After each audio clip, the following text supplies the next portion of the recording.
देश के प्रधानमंत्री जितनी देर इंस्टाग्राम पे आए उतनी देर फोन करे भाई तू जा यार। समझदार हैं जो कि नेपाल नहीं बनने, जो लोग बदनाम कर रहे थे पाकिस्तान चाइना। वहाँ जब प्रश्न आता है जवाबदेही लेकर तो बच्चे कहते हैं जो किताब में पढ़ते हैं वो कहीं से प्रैक्टिकल में होता नहीं। तो सरकारी स्कूलें हैं उसको बंद करके प्राइवेट स्कूलों को प्रोत्साहित किया जा रहा है। फायर ब्रिगेड की गाड़ी पे कम से कम कितने चढ़ गए थे, हमने उतारा, हम जाके 3 बार उतारे। तो बागी तो बनना पड़ता है क्योंकि असली डकैत तो आपके संसद और विधानसभा में बैठे हुए। दोस्तों अभी हम प्रयागराज पत्थर गिरजाघर के पास है। यहाँ पर आप देख सकते हैं चारों तरफ आपको छात्र नजर आ रहे होंगे। फिलहाल अभी उस टाइम से छात्र यहाँ पर संख्या जो है कम होना स्टार्ट हो चुकी है क्योंकि शिक्षा मंत्री धर्मेंद्र प्रधान के इस्तीफे को लेकर छात्र यहाँ पर इकट्ठा हुए थे। न्यूज आ रही है कि उनका इस्तीफा हो गया है, तो धीरे धीरे करके छात्र जो है यहाँ से जा रहे हैं। फिलहाल जिस तरीके का यहाँ छात्र का सैलाब देखने को मिला, शायद मैंने पहली बार देखा। इसके पहले उत्तर प्रदेश लोक सेवा आयोग पे आंदोलन हुआ था तब देखने को मिला था, लेकिन इतना नहीं था क्योंकि वहाँ संख्या कम थी। एक एग्जाम की तैयारी करने वाले छात्र, लेकिन यहाँ पर जितने भी एग्जाम्स होते हैं वो सारे एग्जाम्स के छात्र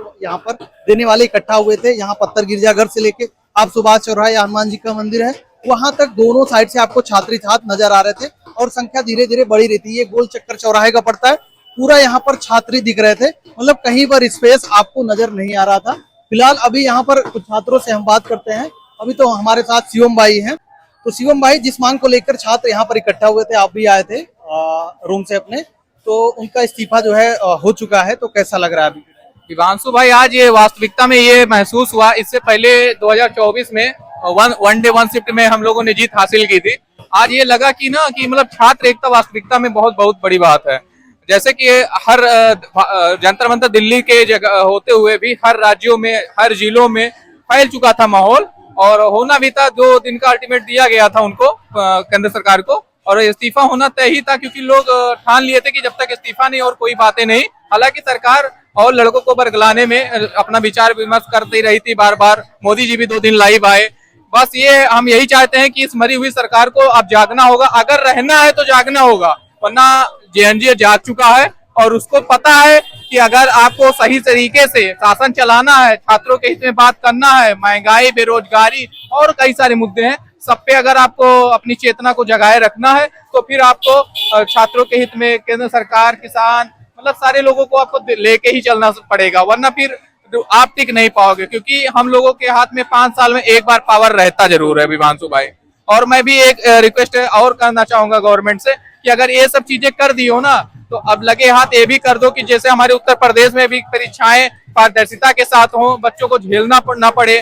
पेपर देने के बाद में एक ये उम्मीद ना होना चाहिए कि अब हमको प्रोटेस्ट करेंगे तब जाकर के हमें कुछ अच्छा फल मिलेगा। ये नहीं होना चाहिए। एग्जाम के बाद हमें अपने मेहनत के दम पर के हमें फल मिलना चाहिए। बस यही हम चाहेंगे गवर्नमेंट से। मैंने देखा जो एग्जाम्स कैंसिल भी हुए थे उनको लेके भी जो है आयोग की तरफ से या जो भी बोर्ड, भर्ती बोर्ड था, उनकी तरफ से ये था कि मतलब पेपर जो हमारा कराया गया वो शुचिता के साथ कराया गया है।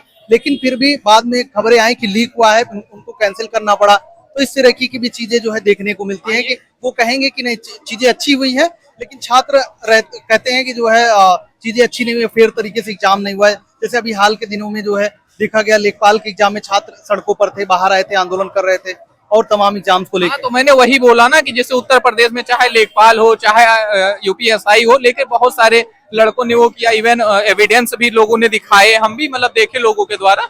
तो मैं यही कहूंगा सरकार से, यदि एविडेंस वगैरह चीजें हैं तो बात छात्र हित में ही होनी चाहिए। अब लड़कों को ये ना लगे कि हमने मेहनत किया, 2 साल से प्रिपरेशन की, पैसे खर्च किए, अपना एज गंवाया। तो सरकार को अगर एविडेंस है, प्रूफ है, तो छात्रों के हित में ही काम करना चाहिए, ना कि अपना एक तानाशाही बरकरार रखनी चाहिए। इससे क्या होता है, छात्रों में उग्रता पैदा होती है और ये जहां तक हमारे देश के लिए कुछ बहुत हद तक हानि पहुंचा सकती है। ठीक है, तो छात्रों का भी एक शक्ति होता है। आज देख ही सकते हैं आप कि किस तरीके से छात्र हमारे खुश हैं, जो कि हम इसके मामले में हम धन्यवाद भी देना चाहेंगे गवर्नमेंट का। हम देख रहे थे जब इस्तीफा नहीं हुआ था तो वहाँ पुलिस की बैरिकेडिंग जहाँ पर लगी थी, वहाँ पर कम से कम 500,000 छात्र होंगे पुलिस के सामने जो है बोल रहे थे। जैसे इस्तीफा हुआ, खबर आई, तुरंत वहाँ से छात्र जो है आने लगे, अपनी घर की तरफ जो है जाने लगे। धीरे धीरे संख्या कम। यही डिमांड था कि जब तक अगर धर्मेंद्र प्रधान का इस्तीफा अगर अभी 1 महीने नहीं होता, तो अभी 1 महीने पूरे भारत देश में जैसे फैल रहा था ना धीरे धीरे, तो ऐसे पूरे देश में 1857 की क्रांति की तरह फैलता और छात्र को, और जो दिल्ली में बर्बरता की गई दिल्ली पुलिस के द्वारा, हमारे लड़कों को, हमारे दोस्तों को, हमारे साथियों को मारा गया, पीटा गया, कई लोग जख्मी हुए, कोई एक लोग को सुनने में डेथ भी आ रहा है बहन का। तो ये गलत है। छात्रों को अगर उकसाया जाएगा तो और उग्रवादी होंगे। तो कहने का मतलब हमारे छात्र बहुत समझदार हैं, जो कि नेपाल नहीं बनने, जो लोग बदनाम कर रहे थे पाकिस्तान चाइना, ऐसा कुछ नहीं। हमारे भारत के साथी हमारे बहुत समझदार हैं। हमारे देश की संपत्ति को उन्होंने 1% नुकसान नहीं करवाया। सबसे उसी का नतीजा है कि आज मतलब इस्तीफा देखने को मिला। और सबसे अच्छा लग रहा है विभांशु भाई की जंतर मंतर पे इतना कुछ होता था कूड़ा वगैरह, लेकिन सुबह हमारे दोस्त लोग खुद अपने हाथ में झाड़ू लेकर लगाते थे। ये हमें उनको धन्यवाद देना चाहेंगे अपने साथियों का। और जय हिंद जय भारत। तो कैसा लग रहा है भैया, इतना दिन तक मतलब प्रोटेस्ट चल रहा है दिल्ली में, फिर अभी आप लोग प्रयागराज में इकट्ठा हुए। मैं पहले आपको धन्यवाद कहना चाहता हूँ। मेरा नाम मनीष यादव है, मैं जंतर मंतर से होकर आया हूँ। मेरा आज मैं सुबह 6 बजे ट्रेन से पकड़ा था, आ गया था। उसके बाद मैं जंतर मंतर में देखा क्या स्थितियां हैं, क्या मतलब कि जिस तरह हमारे बच्चों को मारा पीटा गया, क्या कहें, बड़ा निर्दयी घटना है। हम आपसे ये कहना चाहते हैं कि ये जो धर्मेंद्र प्रधान जी अगर और पहले इस्तीफा दे देते तो आज कितने लोगों की गाड़ियां टूटी। मैं एक लड़की को बचाने चला, मैं भी मार खाया था। ठीक है भाई, कोई दिक्कत नहीं, हम अपने लिए हक के लिए लड़ रहे हैं तो हम अपने हक के लिए मार खा सकते हैं, उसकी हमको कोई बात नहीं है। अभी हमारे साथ पंकज भैया हैं। आप लोग मतलब यहाँ आज इकट्ठा हुए हैं, कई सारी परीक्षाओं को लेकर जो गड़बड़ियां चल रही थी उसको लेकर छात्र यहाँ पर इकट्ठे हुए, और शायद ऐसा पहली बार देखने को मिला है हमें। तो इसके पहले आयोग पे धरना हुआ था तो उतनी संख्या नहीं थी जितना आज दिख रही थी। तो मतलब सोचिए कम से कम 10-20 हजार से ज्यादा छात्र होंगे चारों तरफ। एसएससी के बड़े आंदोलन में जब केंद्रीय स्तर पे 2017 में लीक हुआ था, तब मैं था। 17 के बाद अब इलाहाबाद में लोग जागे हैं, और देश भर का आंदोलन जैसे 17 में जगह था, वैसे ही आज इलाहाबाद में सभी भर्ती परीक्षाओं में लीक को लेकर के अब बच्चे जगे हैं। उसको लेकर के जब आज धर्मेंद्र प्रधान का इस्तीफा हो गया है, तो उसके बाद हम लोगों ने एक ज्ञापन मुख्यमंत्री के नाम पे और एक राष्ट्रपति के नाम पे उसको दे करके आज हम लोग यहाँ का आंदोलन समाप्त कर रहे हैं। लेकिन इतिहास याद रखेगा कि अगर आप लोग वाद संवाद और नियमित तरीके से बच्चों की बात नहीं मानोगे तो सड़क पे बच्चे आएंगे, और अंततः आप बात को मानना पड़ता है। सुभाष चौराहे के पास खड़े थे, जिधर से देख रहे तीनों चारों रोड की तरफ से हर तरफ से बच्चे की संख्या बढ़ी नहीं है। जैसे समुद्र का कोई किनारा नहीं हो दिखता, वैसे ही आज छात्रों का कोई किनारा नहीं है। जिस जगह इलाहाबाद नहीं पूरे देश में अंततः माननीय देश के प्रधानमंत्री जितनी देर इंस्टाग्राम पे आए उतनी देर फोन कर, भाई तू जा यार, तू जा, तेरी वजह से एक प्रधान उधर एक प्रधानमंत्री उधर, तेरे चक्कर में मेरी कुर्सी भी हिल गई है।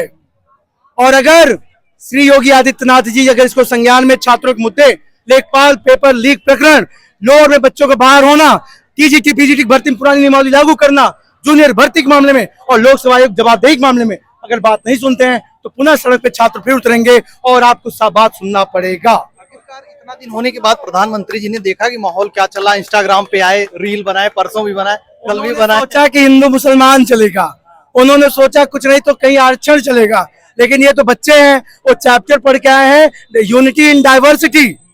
पूरे देश का ये आंदोलन है और पूरे देश के आंदोलन में आपके बांटने से बचने वाले नहीं है। मैंने देखा कई रील देखा, छोटे छोटे बच्चे थे जो मतलब 5-6 क्लास होती है एनसीईआरटी की, वो वहां से रेफरेंस दे रहे थे कि भाई जवाबदेही वाला जो है एक चैप्टर है एकदम। हम स्कूल में पढ़ाते भी है, बच्चों को पढ़ाते हैं, वहां जब प्रश्न आता है जवाबदेही लेकर तो बच्चे कहते हैं जो किताब में पढ़ते हैं वो कहीं से प्रैक्टिकल में होता नहीं।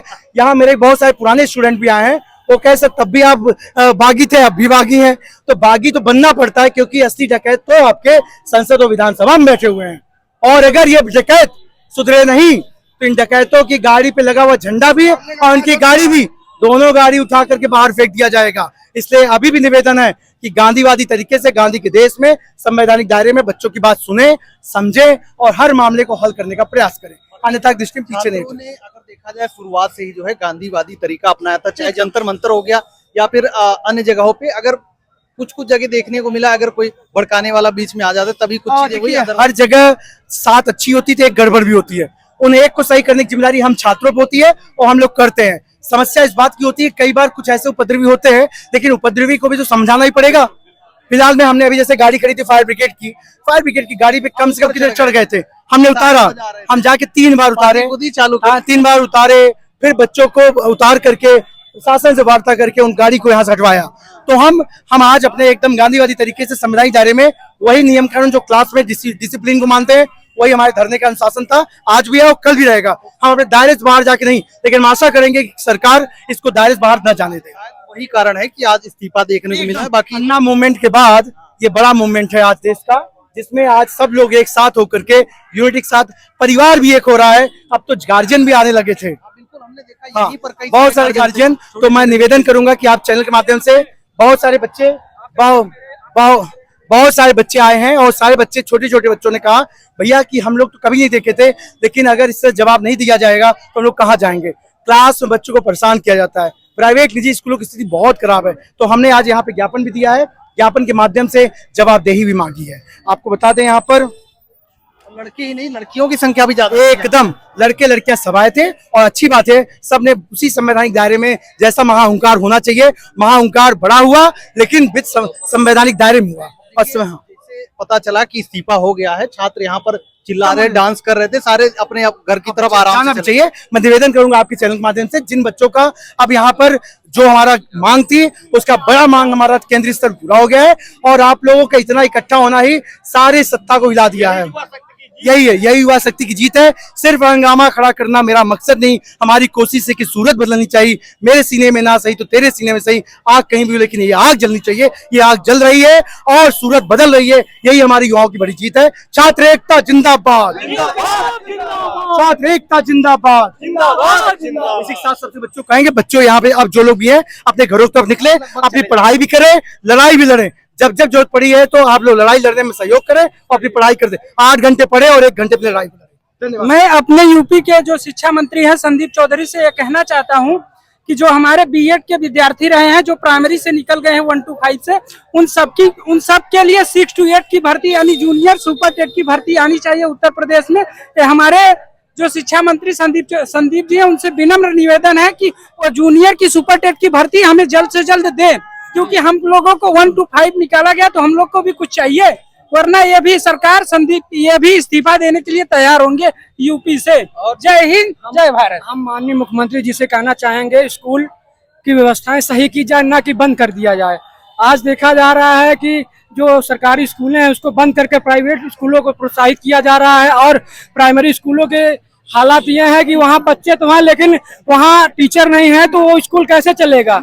और मुख्यमंत्री जी से ये अनुरोध है कि वो जो है इस पर विशेष ध्यान दें, क्योंकि पिछले 8 से 9 सालों में प्राइमरी की ना ही कोई भर्ती आई है। आप ये बताइए पिछले क्या 9 से 10 सालों में प्राइमरी के टीचर रिटायर नहीं हुए, रिटायर हुए हैं तो उनकी रिक्त खाली हुई है। तो बच्चे की जो शिक्षा गुणवत्ता है वो कहाँ गई जाएगी। और स्कूल बंद करने का कोई ऑप्शन नहीं है उसकी, बल्कि सुधार करिए, सुधार करके शिक्षा बढ़ाई जा सकती है। अभी भर्ती लाने की कोशिश भी हो रही है, बहुत ज्यादा कर रहे हैं, तो मात्र 11,000 भर्ती ला रहे हैं प्राथमिक की, जो कि ऊँट के मुंह में जीरा के समान है।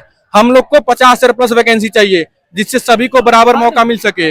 11,000 में हम लोग को कोई मौका नहीं मिलेगा, वो युवाओं के लिए बेकार है। वो केवल शिक्षा मित्र और जुगाड़ वाले जो भी हैं उन्हीं को लेके हो जाएगा, वो छलावा है। हर साल बीटीसी बीएड करने वाले बच्चे 2.5 से 3 लाख होते हैं। आज पिछले 10 साल से भर्तियां नहीं आई है। आप जोड़ लीजिए कि 30 लाख बच्चे करने में लाखों फीस लगती है, लाखों फीस दीजिए, इंटर्नशिप करिए, प्रोजेक्ट करिए, उसके बाद सीटेट क्वालिफाई करिए, यूपी टेट क्वालिफाई करिए, सब करने के बाद भी वैकेंसी नहीं है। हम लोग कहाँ जाएंगे। करवा रहे हैं टेट सीटेट हर साल करा रहे हैं, पिछले 10 साल से आप भर्ती नहीं देना चाह रहे हैं। आप क्या शिक्षा व्यवस्था को चरमराना चाह रहे हैं, बर्बाद करना चाह रहे हैं। आपकी मंशा क्या है, आप जवाब दे ही है। मैं सरकार से विनम्र निवेदन ये भी करता हूँ कि जिन 94,000 स्कूलों को बंद किया गया है पूरे देश भर में, उन स्कूलों को बंद न करके उसकी व्यवस्थाओं को इतना अच्छा किया जाए जिससे बच्चे एडमिशन हो, नामांकन बढ़े और जिससे शिक्षक भर्ती और आएगी। अगर आपके विद्यालय में नामांकन ही नहीं होंगे, आपकी विद्यालय की व्यवस्था एकदम दुरुस्त है, अच्छी नहीं है अगर विद्यालय की व्यवस्था, तो स्वाभाविक सी बात है कि सभी देश के सभी नागरिकों के बच्चे अपने प्राइवेट स्कूल में ही पढ़ाएंगे, सरकारी स्कूल में नहीं भेजेंगे। तो इससे अच्छा है कि शिक्षा पे, गुणवत्ता पे ध्यान दीजिए जिससे बच्चों का नामांकन हो, और जितना ज्यादा हो सके प्राइवेट स्कूल कम हो और सरकारी स्कूलें बढ़ाई जाए। बंद करने से शिक्षा व्यवस्था सही नहीं हो सकता है, और अगर बंद हो जाएगी तो शिक्षक बहालियां ही नहीं हो पाएगी, शिक्षक भर्ती खाली ही नहीं होगी। माननीय मुख्यमंत्री जी से ये कहना चाहेंगे, अगर छोटा बच्चा भी अगर चीजें हमें सही बता रहा है तो उससे सीख लेनी चाहिए। विरोधी भी है, अगर हमको उससे सीखने को मिल रही, सीखना चाहिए। हमारी यूपी की जो प्राइमरी शिक्षक है और वहाँ की व्यवस्था एकदम धड़ाम से गिरी हुई है। अगर सीखना है तो उनको दिल्ली की जो है जो सरकार है वो शिक्षा व्यवस्था के कैसे नियम लागू किए उससे सीख कर यहाँ भी लागू कर सकते हैं। हर जगह आप जो है बियर बार खोल रहे हैं, लेकिन जहाँ जहाँ प्राइमरी स्कूल आप उसको बंद कर रही है, कौन सी व्यवस्था है ये नहीं समझ में आ रही है। आप क्या चाह रहे हैं, हमारी जो उत्तर प्रदेश की शिक्षा व्यवस्था एकदम से नीचे स्तर पे चली जाए? बिहार से भी गिर गया है। तो दोस्तों देख सकते हैं कुछ इस तरीके की मांगे थी, छात्र अपनी मांगों को लेकर इकट्ठा हुए थे। शिक्षा मंत्री धर्मेंद्र प्रधान का इस्तीफा हो चुका है, बाकी अन्य मांगे जो उत्तर प्रदेश की हैं, उत्तर प्रदेश के माननीय मुख्यमंत्री जी से वो छात्रों ने बताई, तो इस पर भी जो है उनको ध्यान देना चाहिए कि मतलब जवाबदेही होनी चाहिए। जो भी मंत्री हैं जिस पद पर जिस विभाग में है, तो उनके विभाग की जो है जिम्मेदारी बनती है कि उनके विभाग में अनियमितताएं ना हो। तो बाकी आप लोग का क्या विचार है, आप लोग अपने कमेंट बॉक्स में जो है जरूर बताइएगा। वीडियो कैसा लगा आप लोग एक बार कमेंट करके जरूर बताइएगा। वीडियो अच्छा लगा तो लाइक कमेंट और शेयर जरूर कर दीजिएगा।